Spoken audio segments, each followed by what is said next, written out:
Breaking చూస్తున్నాం. కనీస మద్దతు ధరకి చట్టబద్ధత, రైతులపై కేసులు ఎత్తివేత డిమాండ్లతో ఉత్తరాది రాష్ట్రాల రైతులు మరోసారి ఢిల్లీ బాట పట్టేందుకు సిద్ధమయ్యారు. రేపు ఢిల్లీ చెలో మార్చుకు రైతు సంఘాల నేతలు పిలుపునిచ్చారు. దీంతో దేశ రాజధాని ఢిల్లీ బోర్డర్లలో పోలీసులను భారీగా మోహరించారు. పలుచోట్ల 144 సెక్షన్ విధించారు. ఇక బారికేడ్లతో రోడ్లను ఎక్కడికక్కడ మూసివేశారు.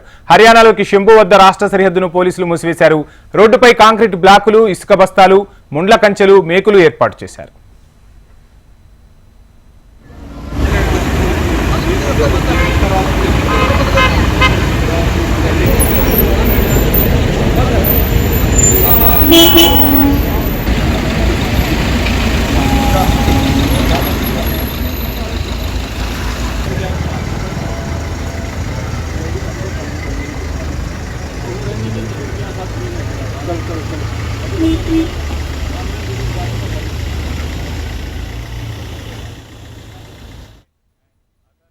ఢిల్లీ చెలో మార్చ్లో దాదాపు 2000 ట్రాక్టర్లతో 20,000 మంది రైతులు నిరసనల్లో పాల్గొనేలా ప్రణాళికలు రచించినట్లు నిఘా వర్గాలు గుర్తించాయి. పంజాబ్, హర్యానా, యూపీ, రాజస్థాన్, మధ్యప్రదేశ్ రాష్ట్రాలతో పాటు కేరళ, కర్ణాటక నుంచి కూడా రైతులు ఢిల్లీకి చేరుకున్నట్లు హెచ్చరించాయి. ముందస్తుగా ఢిల్లీలోకి వేర్వేరుగా ఎంటర్ అయి మంగళవారం ఒక్కసారిగా ప్రధాని, మంత్రులు, బీజేపీ నేతలు, వీఐపీల ఇండ్ల ముందు నిరసనలు తెలిపేలా ప్లాన్ చేసినట్టు అంచనా వేస్తున్నారు అధికారులు.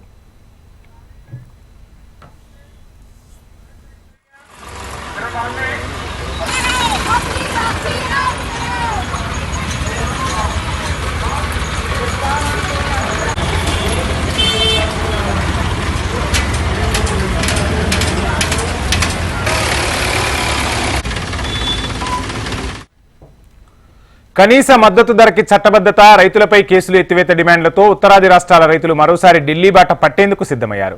రేపు ఢిల్లీ చెలో మార్చుకు రైతు సంఘాల నేతలు పిలుపునిచ్చారు. దీంతో దేశ రాజధాని ఢిల్లీ బోర్డర్లలో పోలీసులు భారీగా మోహరించారు. పలుచోట్ల 144 సెక్షన్ విధించారు. బారికేడ్లతో రోడ్లను ఎక్కడికక్కడ మూసివేశారు.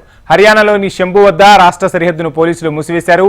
ఇక రోడ్డుపై కాంక్రీట్ బ్లాకులు, ఇసుక బస్తాలు, ముండ్ల కంచెలు, మేకులు ఏర్పాటు చేస్తున్నారు పోలీసులు.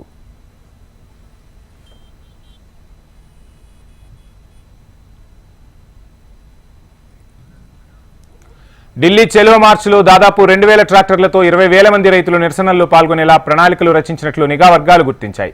పంజాబ్, హర్యానా, యూపీ, రాజస్థాన్, మధ్యప్రదేశ్ రాష్ట్రాలతో పాటు కేరళ, కర్ణాటక నుంచి కూడా రైతులు ఢిల్లీకి చేరుకున్నట్లు హెచ్చరించాయి. ముందస్తుగా ఢిల్లీలోకి వేర్వేరుగా ఎంటర్ అయి మంగళవారం ఒక్కసారిగా ప్రధాని, మంత్రులు, బీజేపీ నేతలు, వీఐపీల ఇండ్ల ముందు నిరసనలు తెలిపేలా ప్లాన్ చేసినట్లు అంచనా వేస్తున్నారు అధికారులు.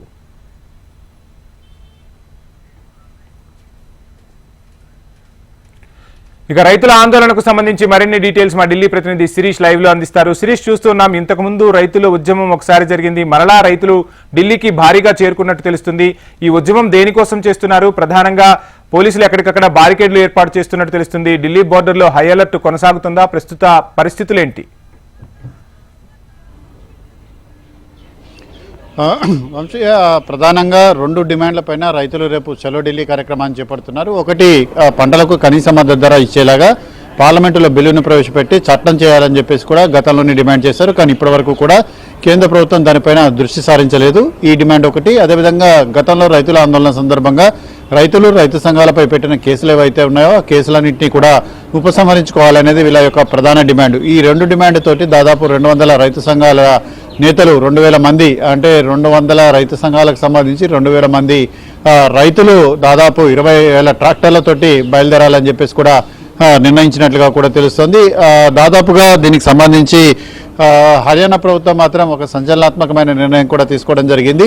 ముఖ్యంగా పంజాబ్, హర్యానా బార్డర్, అంటే ఇక్కడ హర్యానాలో బీజేపీ ప్రభుత్వం ఉంటే పంజాబ్లో ఆమ్ ఆద్మీ ప్రభుత్వం అనేది కూడా ఉంది. ఎక్కువగా రైతులు పంజాబ్ నుంచి ట్రాక్టర్లతోటి ఢిల్లీ వైపుకు వచ్చే ప్రయత్నాలు కూడా చేస్తున్నారు. కాబట్టి పంజాబ్, హర్యానా సరిహద్దుల్లో 144 సెక్షన్ అనేది కూడా అమలు చేయడం కూడా జరిగింది. ముఖ్యంగా ఇక్కడ indoor stadium, Sirsa Govind Singh stadium, దబల్బానీని, వీటన్నిటిని కూడా తాత్కాలిక జైలుగా మార్చడం కూడా జరిగింది. దాదాపు ఆందోళనకు దిగుతున్న రైతులు ఎవరైతే ఉన్నారో వాళ్ళందరూ కూడా హర్యానాలో అడుగుపెట్టగానే వాళ్ళని అరెస్టు చేసి ఈ స్టేడియాలకు తరలించాలని చెప్పేసి కూడా ఈ హర్యానా ప్రభుత్వం నిర్ణయించింది. దాంతోపాటుగా పెద్ద ఎత్తున కేంద్ర బలగాలను కూడా ప్రాంతాలకు కూడా తరలిస్తున్నారు. రైతులు పంజాబ్ బోర్డర్ దాటి హర్యానాలోకి రాకుండా హర్యానా ప్రభుత్వం అన్ని రకాల చర్యలేంటి కూడా తీసుకుంటుంది. ముఖ్యంగా 15 జిల్లాల పరిధిలో 144 సెక్షన్ విధించడంతో పాటుగా 7 జిల్లాల్లో రేపటి వరకు కూడా ఇంటర్నెట్ను క్లోజ్ చేయాలని చెప్పేసి కూడా నిర్ణయించారు. బార్డర్ ఏరియాలో ఎక్కడ కూడా ఇంటర్నెట్ అనేది కూడా సరిగా పనిచేయడం కూడా లేదు. ముఖ్యంగా ఢిల్లీ హర్యానా బార్డర్ల దగ్గర పెద్దగా హడావిడి అనేది కూడా లేదు, కానీ హర్యానా పంజాబ్ బార్డర్ల దగ్గర మాత్రమే కొంత ఉద్రిక్తత పరిస్థితులంటి కూడా చోటు చేసుకున్నాయి. ముఖ్యంగా ఢిల్లీకి ఆనుకుని ఉన్న హర్యానా పంజాబ్ సరిహద్దులు వీటిని మూసివేసేందుకు భారీ కాంక్రీట్ బ్యారికేడ్లన్నిటి కూడా ఏర్పాటు చేయడం అనేది కూడా జరిగింది. అయితే ఆ కాంక్రీట్ బ్యారికేడ్లను కూడా బద్దలు కొట్టి ముందుకు వచ్చేలాగా ట్రాక్టర్లకు అధునాతన పరికరాలంటి కూడా రైతులు ఏర్పాటు చేసుకున్నట్లుగా కూడా ఇంటెలిజెన్స్ సమాచారం అందడంతో దానికి తగ్గట్లుగా ఇటు పోలీసులు కూడా ఏర్పాటు అనేది కూడా చేశారు. రాష్ట్ర బలగాలకు తోడుగా కేంద్ర బలగాలను కూడా రంగంలోకి దించుతున్నట్లుగా కూడా తెలుస్తోంది. అయితే మొత్తం మీద కూడా ఈ ప్రభుత్వంతో రైతు సంఘాలకు సంబంధించిన చర్చలన్నింటి కూడా ఈరోజు జరగనున్నాయి. ముఖ్యంగా సోమవారం 3 కేంద్ర మంత్రులు రైతు సంఘాలకు సంబంధించిన ప్రతినిధులతోటి భేటీ అవుతారు. ఈ చర్చలు కనుక సఫలం కాకపోతే, విఫలమైనట్లయితే అప్పుడు రైతు సంఘాలు యథావిధిగా చలో ఢిల్లీ కార్యక్రమానికి పిలుపునిచ్చే అవకాశం ఉంది. ఒకవేళ ఈ చర్చలు కనుక సఫలమైతే మాత్రం రైతు సంఘాల నేతలు తమ యొక్క ఆందోళన విరమించుకోవచ్చు. ఏదేమైనప్పటికీ కూడా చర్చలు పూర్తయ్యేంత వరకు కూడా పోలీసులు తమ యొక్క ఏర్పాట్లన్నీ కూడా చేస్తున్నారు. ముఖ్యంగా హర్యానా ప్రభుత్వం అయితే కొన్ని స్టేడియాలను తాత్కాలిక జైలుగా కూడా మార్చిన నేపథ్యంలో అక్కడ కూడా పెద్ద ఎత్తున పోలీసు బలగాలంటి కూడా ఏర్పాటు చేయడం కూడా జరిగింది. ముఖ్యంగా 2000 ట్రాక్టర్లతో 20,000 మంది రైతులు వస్తారని చెప్పేసి కూడా సమాచారం కూడా అందుతోంది. వేరువేరుగా ప్రవేశించి ఢిల్లీలోకి ప్రవేశించి ఒక్కసారిగా ఈ ఆందోళనలో పాల్గొనాలి, గతంలో ఎర్రకోటపై జెండా ఎగరవేసినట్లుగా చేయాలని చెప్పేసి కూడా చూస్తున్నారు. అయితే యాంటీ సోషల్ ఎలిమెంట్స్, ముఖ్యంగా ఖలిస్తాన్ సంబంధించిన మద్దతుదారులు, సానుభూతిదారులు కూడా ఈ రైతుల ఆందోళనలో పాల్గొనే అవకాశం ఉందన్న ఇంటెలిజెన్స్ వర్గాల హెచ్చరికల నేపథ్యంలో పోలీసులు కూడా అప్రమత్తం కావడం కూడా జరిగింది.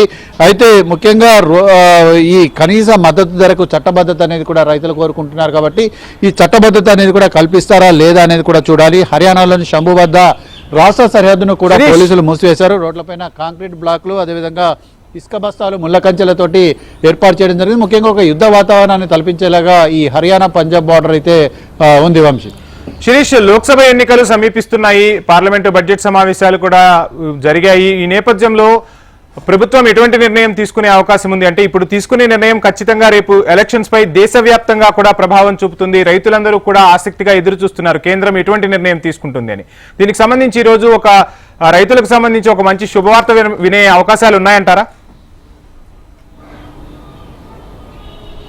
తప్పకుండా, ఎందుకంటే ప్రస్తుత పరిస్థితి కనుక చూసినట్లయితే ఇది కేంద్ర ప్రభుత్వం దీన్ని తమకు అనుకూలంగా మలుచుకునే అవకాశాలు ఉన్నట్లుగా కూడా సమాచారం కూడా అందుతోంది. ముఖ్యంగా 2 అంశాలపైన కేబినెట్లో తీర్మానాన్ని కూడా పాస్ చేసే అవకాశాలు ఉన్నాయి.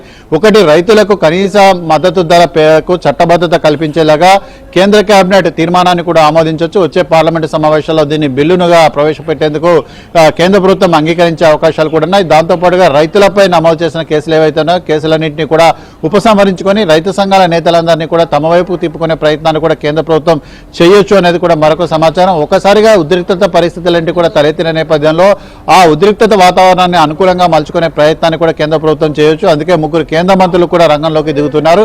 దాంతోపాటుగా రైతులకు ప్రధాన సమ్మాన్ నిధి పథకం కింద ఏటా ఇస్తున్న 6,000 రూపాయలను 9,000 రూపాయలుగా కూడా మార్చే విధంగా కూడా కేబినెట్లో తీర్మానం అనేది కూడా చేయొచ్చు. మన పార్లమెంటు సమావేశాల్లోనే దీన్ని చేస్తారని చెప్పేసి భావించినప్పటికీ కూడా కేంద్ర ప్రభుత్వం దీన్ని ఎన్నికల అస్త్రంగా కూడా ఉపయోగించుకున్న నేపథ్యంలో రేపు గురువారం జరగబోయే కేంద్ర కేబినెట్లో దీన్ని ప్రవేశపెట్టే అవకాశాలంటే కూడా స్పష్టంగా ఉన్నట్లుగా కూడా తెలుస్తోంది. ప్రస్తుతానికైతే రైతు సంఘాలకు సంబంధించిన నేతలు, అదేవిధంగా కేంద్ర మంత్రులు కూడా చర్చలు మరికొద్ది సేపట్లో ప్రారంభం కావచ్చు.